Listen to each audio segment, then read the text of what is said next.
In Massachusetts, she and her friends formed a dance troupe in the school, and people would invite them to events to dance, makosa and the likes. The troupe always got paid for their dance performances. At the same time, Hero served in the pub to earn some money beside her regular allowances from me. She was supposed to be studying medicine, perhaps because her mother was a medical doctor. And I was really excited that she was going on that path.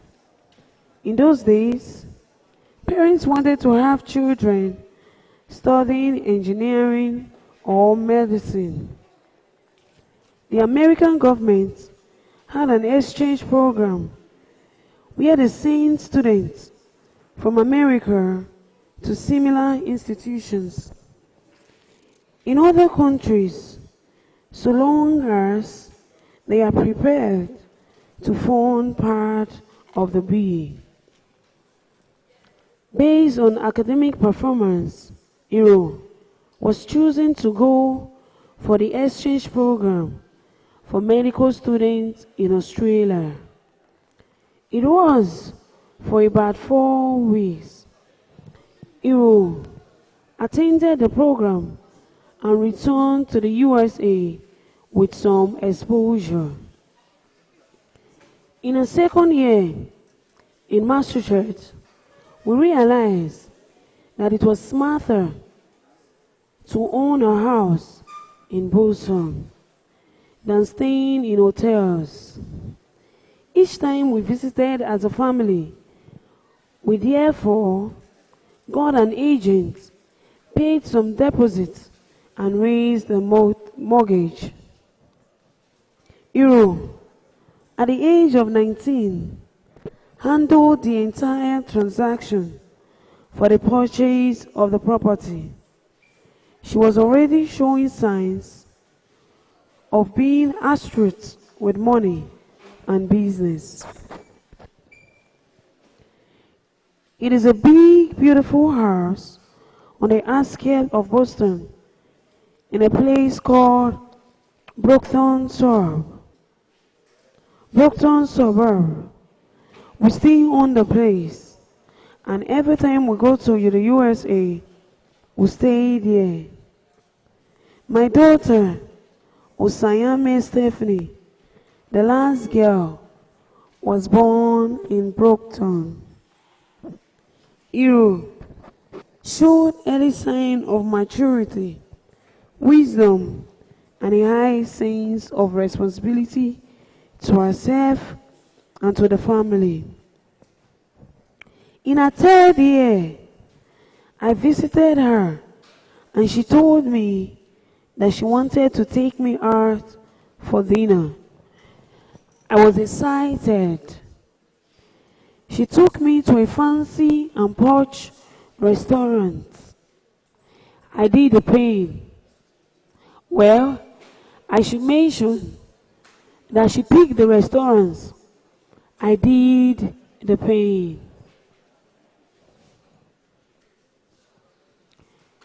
Well, the ambience and menu were nice, and we had a great time eating. When it was time for dessert, she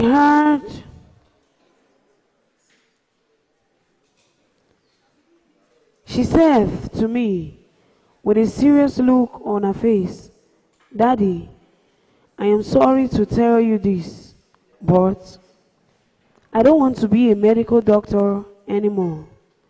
I don't want to study medicine anymore." I was stunned. There I was, already boasting that my daughter will soon be graduating as a medical doctor.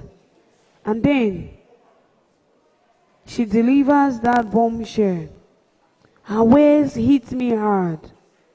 I asked her why she was no longer interested in medicine, and she explained how she never really liked it.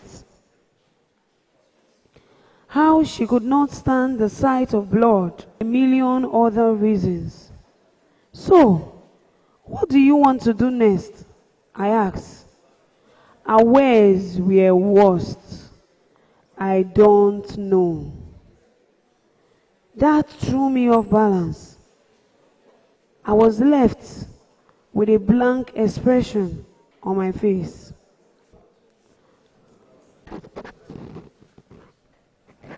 And not much was said after.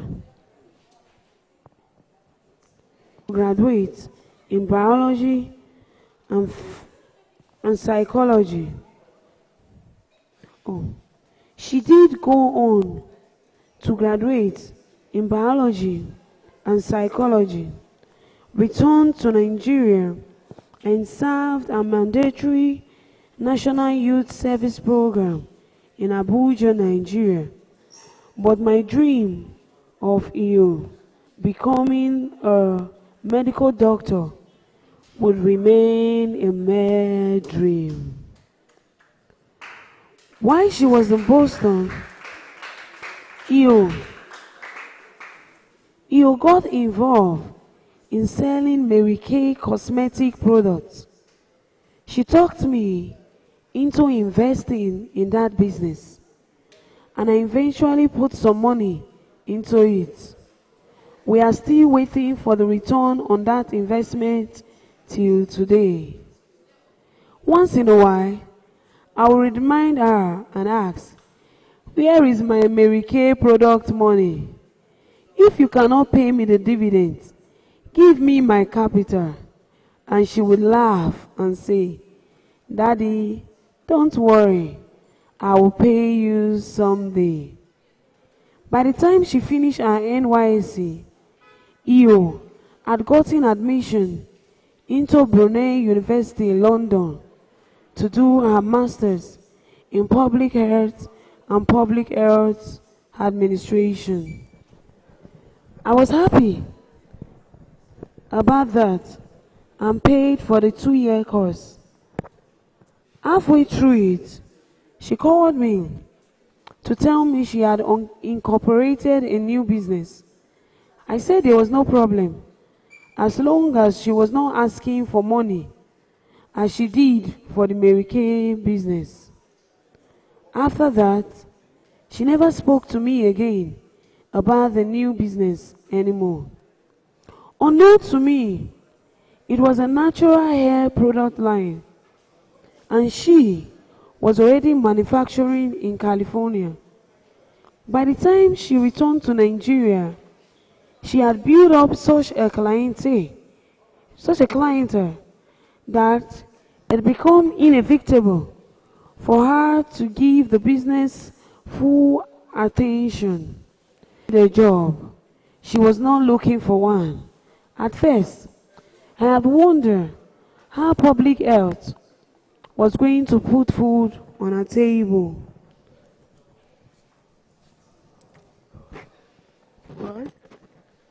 But I would later realize that Iyo had other plans when she came to Port Harcourt. She said to me, "Thank you for the investment in my education. This is your master's certificate. You paid for it, but I want to go into business now."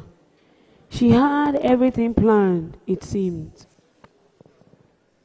Iyo showed me different business plans and ideas. I was surprised because she didn't go to any business school. I listened to her presentation with rapt attention, so I gave her my support and told her to go out there and make it happen. In Lagos, she set up a hair products shop on Ogudu Road, employing some staff and importing her products. She would later get government authorization for her product line through the relevant agency. National, National Food and Drug had control, NAFDAC. Our product line is called Heaven. The reality did not hit me until I went to a supermarket in Lagos and saw our product on the shelf. That was when it dawned on me that she was really serious about the business. And on top of this, during the same period, the first edition of entrepreneurship reality television show called The Next Titan came up. The show was set up to select 50 young people from all over Nigeria and bring them together for business mentoring. You applied and was selected as part of the 50 in that pioneer edition. As a family, we found ourselves watching the program every Sunday as housemaid got eliminated week after week. EO reached the finals and was among the last three. Her mother and I headed to Lagos to watch the finale.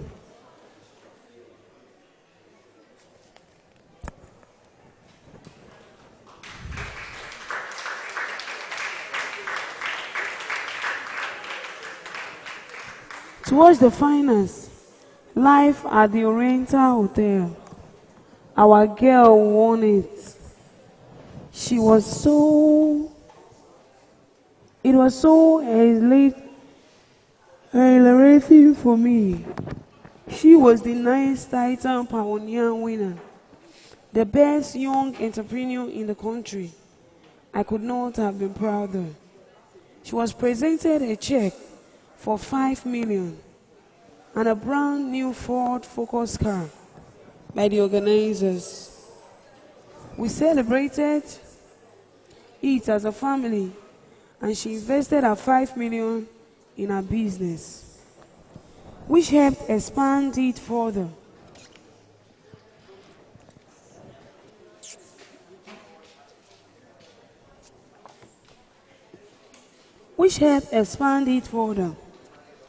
The subsequent year, she transferred the crown to the next winner at the final ceremony. Yet, she was not ready to stop. She continued digging into her hair product business and soon began to go to South Africa to speak with potential manufacturers of the product. With more research, she had discovered that it was more economical to produce in South Africa than in California. EO continued to expand her business, and she enjoyed doing so.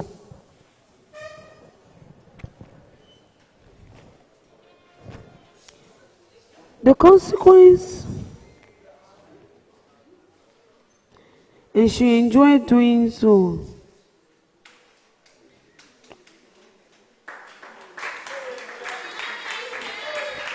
At the same time, Stars was growing, and I felt the need to bring in consultants to assess the structure for a former corporate image.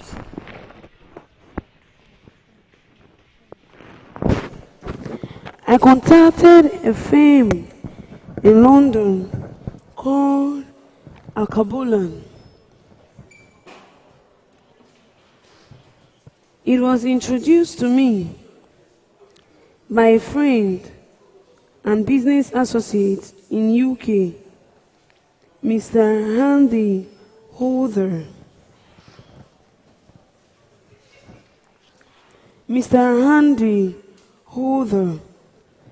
The firm is focused on Africa and emerging markets. Two of their consultants flew into Nigeria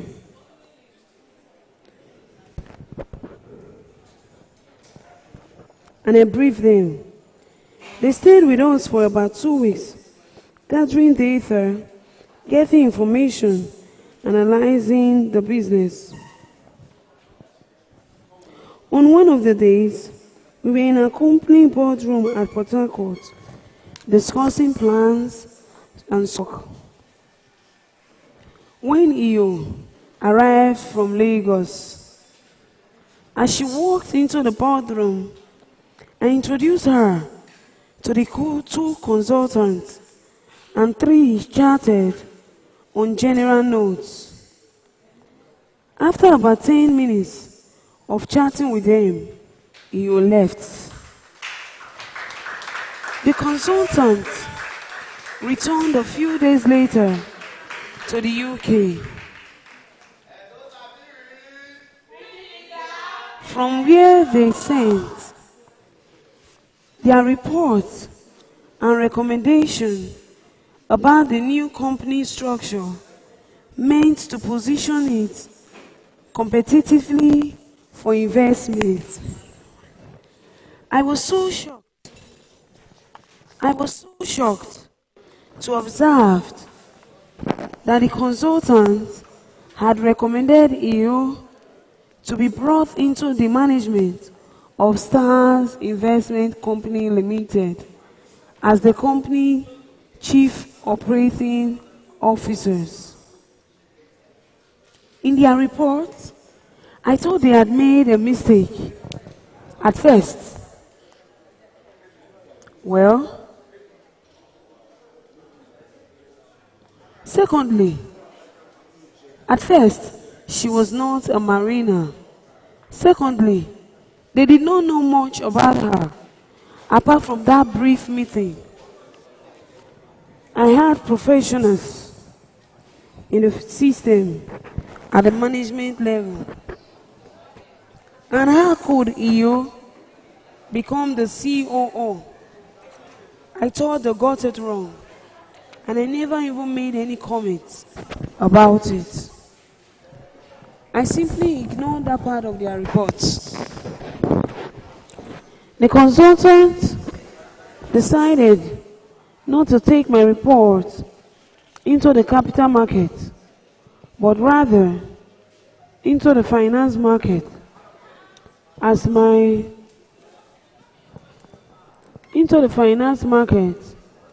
thank you, as my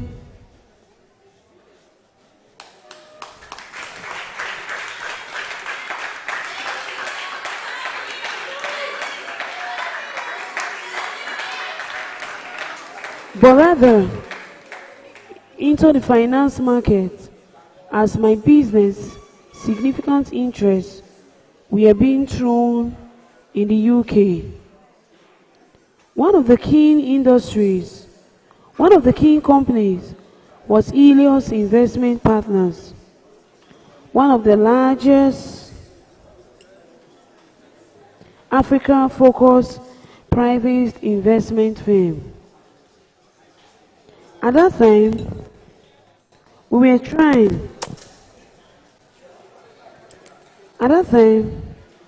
were trying to capture a ship, and Helios was willing to fund it with an exit strategy based on the Akabulan report on the company. The company prospects were attractive, and Akabula began to act as my financial consultant in the UK. They were negotiating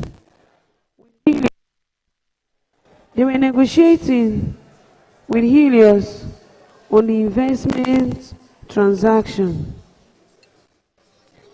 And a final meeting was to hold in London. I got into Lagos and called Iyo. I told her I was on my way to London, and to my pleasant surprise, Iyo expressed joy in tagging along. I can do with a break and distraction, she said to me. That was a Friday evening. By Sunday, my mission to Iyo, reminding her of the two consultants she met in the boardrooms week earlier. I explained when we got to London, I thought Iyo would leave me and go shopping or do something of that sort. To my surprise, she decided to follow me to the meeting. To myself, I wondered why she wanted to come along and what she could possibly contribute to the discussion. She came nonetheless. The meeting was on the fourth floor of a building. The meeting was on the fourth floor of a building on Charles Street, Central London. At the negotiation table, Helios had 3 British representatives, 2 men and 1 lady. Akabula and 2 British men, I, my broker, and the older, a British man, and Iyo. As we discussed, Iyo said nothing, and it appears she was not paying any attention. After a while, when we had gotten into deep negotiations, she leaned toward me and asked if she could ask a question. I was skeptical.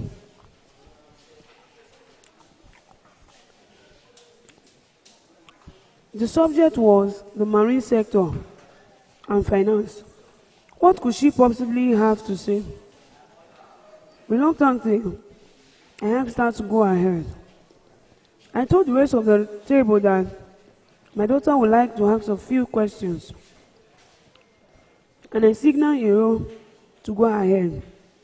What happened next was to have a significant impact on my business and succession plans.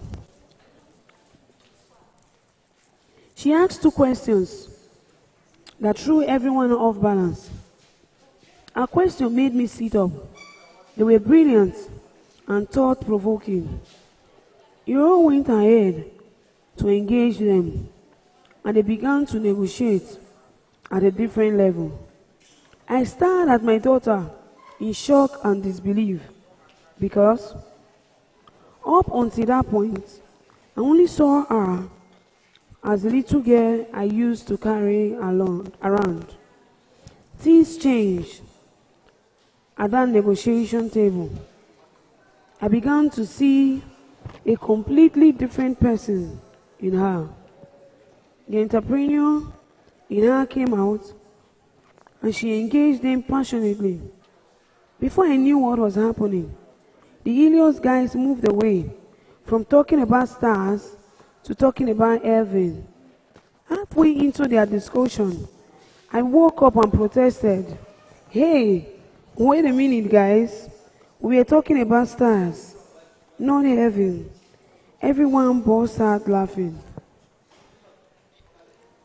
They all just fell in love with your ideas. When we returned to the hotel, I asked her how she got those ideas. I read and I listen. And have you forgotten that I also run a business? She responded. Before we left Helios, Before we office that day, they made it clear. They made it clear they were interested in investing in stars for the purchase of the ship, but on the condition that EU will be put of the company management team at sea as COO. Recall that Akabulan had put the same recommendation in their report, and Ilios was not even a party to that report. Hearing this for the second time, I woke up to the reality staring at me in the face. Over dinner that day, I said, "Yo, did you hear what those people said about you coming to join SARS?" It was then that I shared the content of a Kabula report with her. From the onset, what I wanted was a logistic company, a ship-owning company to be run by Christopher, because he read marine engineering and he went to train, and he was to train to the highest level in the industry. Efosa, who studied naval architecture and ship and offshore technology, could be in charge of the shipyard. In my mind, I had envisaged that those two would run the show. Fine. Iyo could go and get married and do whatever she liked. Iyo being involved in running stars had never been a consideration for me.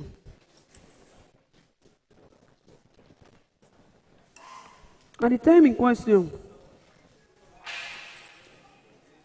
he was seriously dating a young man, Boma Obueforibo Jr.